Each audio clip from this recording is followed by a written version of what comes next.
Hello అండి, welcome back to Mahalakshmi finance. ఈ రోజు టాపిక్ ఏంటంటే ప్రాపర్టీ కొనేటప్పుడు అమ్మేటప్పుడు గవర్నమెంట్ వాల్యూ అని మార్కెట్ వాల్యూ అని రెండు వాల్యూస్ ఉంటాయి. అలాగే ప్రాపర్టీ కొనేటప్పుడు గవర్నమెంట్ వాల్యూ ఇంతే ఉంటుందని లోకల్ ల్యాకర్స్ అనేవి మనకు చెప్తారనమాట. అది ఎలా చెప్తారనేది ఈ వీడియోలో తెలుసుకుందాం. ఫస్ట్ టాపిక్ వచ్చేసి అసలు గవర్నమెంట్ వాల్యూ అంటే ఏంటి, మార్కెట్ వాల్యూ ఏంటంటే. గవర్నమెంట్ వాల్యూ చెప్పే ముందు మార్కెట్ వాల్యూ గురించి కొంచెం ఎక్స్ప్లెయిన్ చేస్తాను, మీకు అర్థమవుతుంది.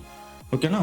మనం ఏదైనా ఒక ప్రోడక్ట్ కొనేటప్పుడు అంటే లైక్ ఆనియన్స్ కానీ అలాంటి వస్తువులు కొనేటప్పుడు కూరగాయల రేట్లలో చాలా వేరియేషన్స్ తెలుస్తాయి అనమాట. అంటే ఎందుకని కూరగాయల గురించి చెప్తున్నానంటే ఇక్కడ కాస్ట్ అంటే తయారు చేసే కాస్ట్ పెరగదు, కానీ మనకి దాని అమ్మే రేట్ అనేది చేంజ్ అయిపోద్ది ఎప్పటికప్పుడు సీజన్ బట్టి.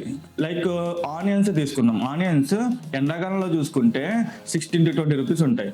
అదే వర్షాకాలంలో 50 ఉండొచ్చు, 80 ఉండొచ్చు, 30 ఉండొచ్చు, డిమాండ్ బట్టి.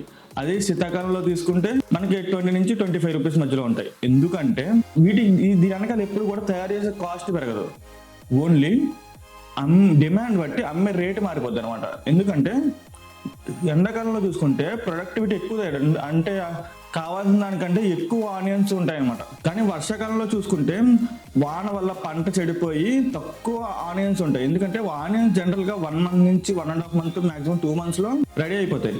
మాక్సిమం ఎండాకాలంలో ఎక్కువ ఆనియన్స్ వస్తాయి, వర్షాకాలంలో తక్కువ వస్తాయి. ఆనియన్స్ దొరకపోవడం వల్ల రేట్ పెరుగుతుంది అంతే. అంటే వేరే చోట నుంచి తెప్పించడం అయ్యొచ్చు, అండ్ వేరే కంట్రీ నుంచి కూడా తెప్పిస్తారు ఒక టైంలో, ఇండియాలో చెప్పాలంటే.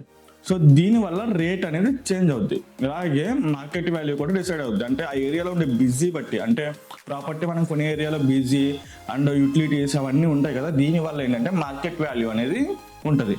అండ్ గవర్నమెంట్ వాల్యూ ఏంటంటే మనకి ఐజిఆర్స్ అనే ఒక వెబ్సైట్ ఉంటుంది.